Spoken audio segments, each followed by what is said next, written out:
example, 40 is to 2. 40 ml of, usually the purple one is for food, okay, and the green one is for water. Okay?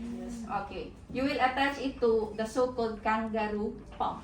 Kangaroo pump. Okay, feeding or feeding pump.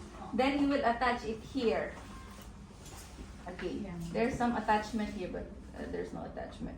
So you will attach it, and then the machine will regulate how much is the food and the water.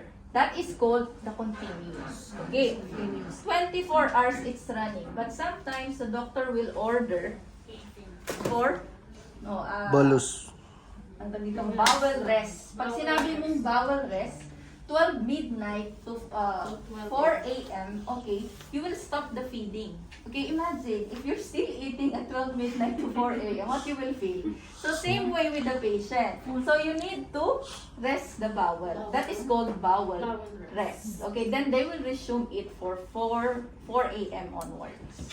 That is continuous feeding. You need a machine. Okay, but if you are using the bolus or intermittent feeding, you need to use a syringe.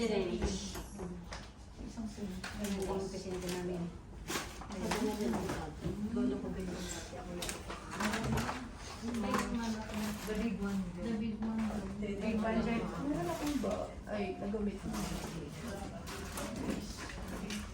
Okay. So this is called asepto syringe. Okay, some asepto syringe is like blue one here. Okay, like yung pump sa breast. Okay, but this one is the newest one. Okay, this is the asepto syringe.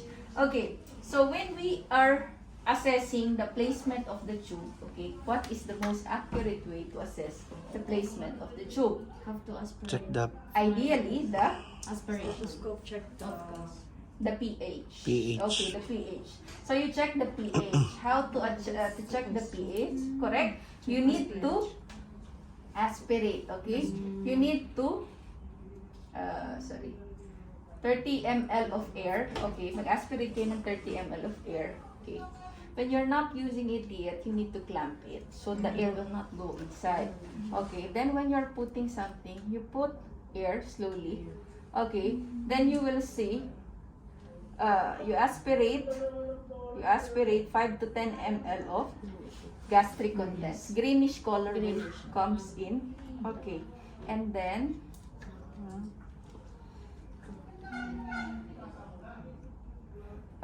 then you get a strip. Usually that strip is like your glucometer strip.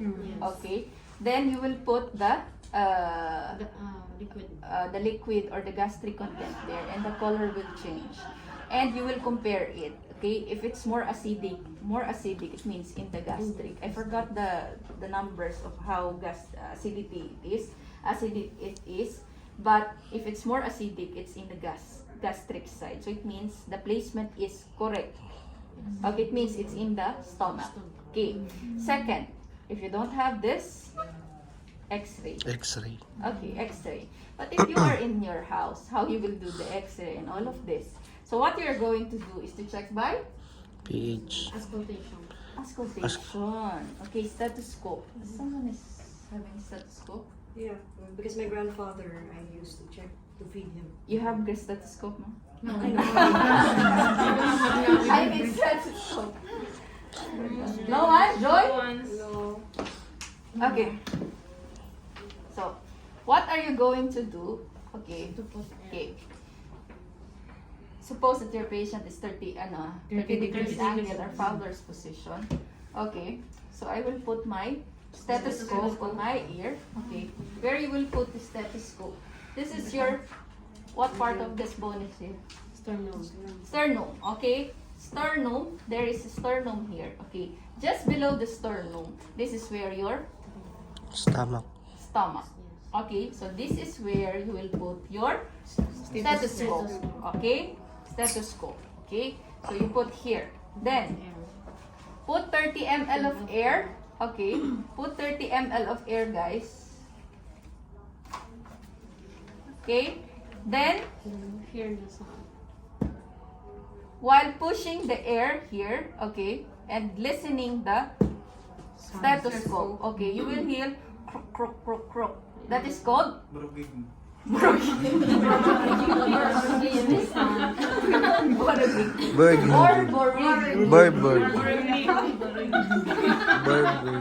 Burgundy. Gurgle sound. In short, gurgle sound. Burgundy. Borborygmi sound. Burgundy. Gurgle sound or Burgundy. gushing sound. Okay? Burgundy. It's like the sound when you are hungry. Okay, it's the sound of stomach. So, if you heard that, it means it's in place. Okay, but if you did not hear it, if you hear nothing, or sometimes you will hear like air or something, it means that it's not in place. Maybe it's in the it's in the lungs. So, don't feed the patient. Inform the nurse or inform your supervisor and don't feed the patient, please, because you will aspirate the patient. Okay? Yes. Don't feed the patient. So that's how you will give. Okay, now, during feeding, before and after feeding and medication, you need to flush the tube with water. How much? 10 ml. 30 ml. Standard 30 ml. Okay. So now we check everything. Okay. Then we get 30 ml of water. Okay. And then flush the tube. Before and after. Slowly. Okay. Then clamp again. Usually the food is 200 to 240 each feeding. So how many times you need to aspirate if you have 200 ml of feeding? How many times? This is 60. So 3 times and 20 ml, correct? Okay. So I'll aspirate the food. Okay, and then slowly. Because if you push, immediately patient will vomit. Okay? The patient will vomit. So slowly lang, slowly. Okay? Slowly. So if you finish the 200 ml, then you need to flush with 30 ml of water. Okay, 30 ml of water. Flush. If there is medication, clamp, there's medication. Medication, of course, the medication should be crushed. Should be. Don't put it, maybe this is your first time and you put all the medicine here without crushing. And guys, mind you guys, not all medicines are crushable. Yes. Okay? So you need to check all the medications if it's allowed to be crushed. Okay, for example, I have very what's this memorable experience for this crushing of medication. We have a patient with terminal cancer. Okay, the patient is taking oxycodone. Oxycodone is a narcotics. Okay, a very strong analgesic or painkiller. Okay, because a patient who have terminal cancer needs a very strong medications or very strong painkiller. So, what we are doing, because the patient is with NGT, automatically we are crushing the medication. When we are crushing the medication, the doctor, seeing the patient, came to know that the patient became very angry. Okay? The doctor told, you are doing medication error. Why? Because oxycodone is not crushable. When you crush the medication, it will cause respiratory depression. You are killing the patient more. That's why I told you, it's not all medications are crushable. That's why medications have pamphlets. The medications have information. Okay, you need to check that before doing something. Okay. How do you feed the oxycodone, ma'am? Oxycodone. How do you feed? You will Soak with water. soak with water? Soak with water only. Okay. Don't crush it. Soak with water only. The doctor told us you should ask me or you should read the pamphlets before doing that. Okay. Anyways, that's an experience that will make you learn and make you better. Okay. So if you finish giving the medication, then flush again with 30 ml of water. Okay. Then maintain the patients for the same position for until 1 to 2 hours. Don't make the patient flat immediately because the patient might vomit. Okay? How many hours? 19. 1 to 2 hours. 2 hours.